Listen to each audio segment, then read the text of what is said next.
আমি ডাক্তার পুলক কুমার দে, সহকারী অধ্যাপক, জাতীয় বক্ষবিদ্যা ইনস্টিটিউট ও হাসপাতাল, মহাখালী, ঢাকা। সেই সাথে আমি কনসালটেন্ট হিসেবে সালাউদ্দিন স্পেশালিস্ট হসপিটাল, যা টিকাটুলিতে অবস্থিত, সেখানে সেবা প্রদান করছি। আমাদের এই হসপিটালে সাধারণত শ্বাসকষ্ট নিয়ে যে পেশেন্টরা আসেন সেগুলো হচ্ছে অ্যাজমা বা হাঁপানি, সিওপিডি, মূলত সিগারেট খাওয়াজনিত শ্বাস প্রশ্বাসের রোগ, ব্রঙ্কাইটিস, যা হয়তো আর্লি জীবনে তার কোনো একটা ডিজিজ হয়েছিল, টিবি বা নিউমোনিয়ার পরবর্তীতে সাধারণত এই রোগটা ডেভেলপ করে। আরও আছে ডিপিএলপি, ডিফিউজ প্যারেনকিমাল লাং ডিজিজ।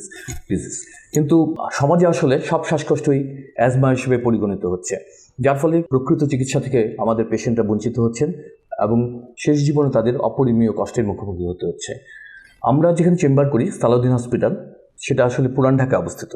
এখানকার মানুষের অনেক বিচিত্র হবি আছে, শখ আছে, যেটাকে আমরা বলি, সেই সাথে তাদের পেশাও চিত্র ধরনের হয়ে থাকে।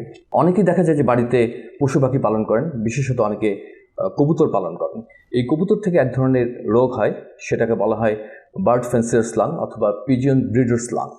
এটা আসলে অ্যাজমা থেকে একটা সম্পূর্ণরূপে একটা ডিফারেন্ট একটা রোগ। এই রোগটার কারণ আসলে ডেভেলপ করে হচ্ছে দীর্ঘদিন যদি পিজিয়নের কাছাকাছি থাকা হয়, তার থেকে এক ধরনের অ্যান্টিজেন আমাদের নাক দিয়ে ফুসফুসে যায়, সেই ফুসফুসে গিয়ে তারা এক ধরনের প্রদাহ তৈরি করে এবং পরবর্তীতে এই লাংটা আস্তে আস্তে শক্ত হওয়া শুরু করে।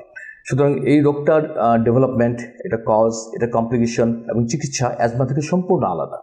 সেই ক্ষেত্রে আমাদের অবশ্যই পেশেন্টের কাছ থেকে একটা হিস্ট্রি নিতে হবে এবং আমরা যদি তার রোগের ইতিহাস পর্যালোচনা করি তাহলে দেখা যাবে যে তার কোনো না কোনো সময় তার কবুতরের সংস্পর্শে যাওয়ার হিস্ট্রি আছে, তার একটা কাশির হিস্ট্রি থাকবে, শুকনো কাশি, যেটা পরবর্তীতে শ্বাসকষ্ট ডেভেলপ করবে, ফ্লু লাইক সিনড্রোম। ইনফ্লুয়েঞ্জা হলে আমাদের যেমন সমস্যা দেখা যায়, যেমন জ্বর, কাশি, মাংসে ব্যথা বা অস্থিসন্ধিতে ব্যথা, সেই সমস্যাগুলো এই রোগের ক্ষেত্রে দেখা যায়।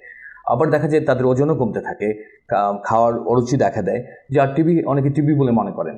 এবং অনেকে দেখা যায় যে যেহেতু তার টিবির জীবাণু পাওয়া না গেলেও কফের মধ্যে, যেহেতু এক্সরের মধ্যে কিছু শ্যাডো থাকে, তাদেরকে টিবির ওষুধ খাওয়ানো হয় অনেক দিন ধরে। তার ফলে একদিকে যেমন পেশেন্টের পরিপাকতন্ত্র, যকৃতের উপর অনেক ধরনের চাপ পড়ে এবং সে প্রকৃত চিকিৎসা থেকেও বঞ্চিত হয়। সুতরাং আমাদেরকে অবশ্যই কোন এলাকায় আমরা প্র্যাকটিস করছি, কী ধরনের পেশেন্ট আছে, তার পেশা কী, তার শখ কী, সে ব্যাপারে আমাদের একটা হিস্ট্রি দিতে হবে।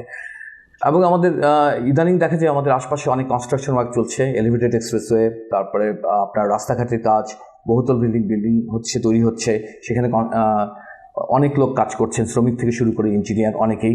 সেখানে দেখা যাচ্ছে যে ইট, পাথর, বালু, সিমেন্টের কাজ চলছে। এই সিমেন্টের ক্ষুদ্র অংশ বা পাথরের ক্ষুদ্র অংশ, বালুর ক্ষুদ্র অংশ আমরা শ্বাস প্রশ্বাসের মাধ্যমে আমাদের বুকে যাচ্ছে, সেখানে গিয়ে প্রদাহ তৈরি হচ্ছে, প্রদাহ থেকে দেখা যাচ্ছে আস্তে আস্তে আমাদের ফুসফুসটা শক্ত হয়ে যাচ্ছে।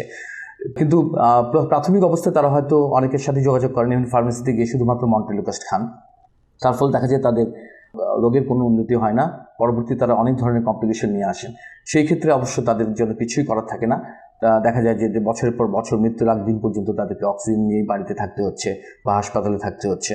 সুতরাং আমরা যদি একটু সাবধান হই, পেশেন্টের ইতিহাস যদি আমরা ঠিকভাবে নেই, রোগের ইতিহাস যদি নেই, তার পেশা কী, তার শখ কী, এই সম্পর্কে যদি আমরা জানতে পারি, তাহলে পেশেন্টকে যেমন প্রকৃত সেবা দেওয়া যেতে পারে এবং আমি মনে করি যে আমাদের একটা বড় অংশ দীর্ঘদিন যাবৎ কর্মক্ষম থাকতে পারবে। এই ক্ষেত্রে আমাদের যে পরীক্ষাগুলো করা উচিত সেটা হচ্ছে x ray chest, HSCT of the chest, spirometry, plethysmography এবং DLCO। এই পরীক্ষাগুলো করলে আমরা আসলে ধরে ফেলতে পারবো যে তার আসলে কী রোগ হয়েছে। শুধুমাত্র মন্টেলুকাস্ট খেলেই সব শ্বাসকষ্ট চলে যায় না। প্রকৃতপক্ষে যে অ্যাজমার যে পেশেন্ট, তার শুধুমাত্র মন্টেলুকাস্ট খেলে এই রোগ দমন থাকবে না। আসলে অ্যাজমার প্রকৃত চিকিৎসা হচ্ছে ইনহেলড কর্টিকোস্টেরয়েড। সেই ক্ষেত্রে অবশ্যই তাকে ইনহেলড কর্টিকোস্টেরয়েড দিতে হবে, সঙ্গে মন্টেলুকাস্ট তাকে সহায়ক ড্রাগ হিসেবে কাজ করবে। সুতরাং সব ক্ষেত্রে আমাদের অ্যাজমা হোক, সিওপিডি হোক, ব্রঙ্কাইটিস হোক, ফার্মার্স লাং হোক, এইসব ক্ষেত্রে তার প্রকৃত রোগ নির্ণয়ের মাধ্যমে আমরা তাদেরকে পারবো প্রকৃত চিকিৎসা প্রদান করতে। এতটা সময় আমাদের সাথে থাকার জন্য আপনাদের সবাইকে অনেক ধন্যবাদ।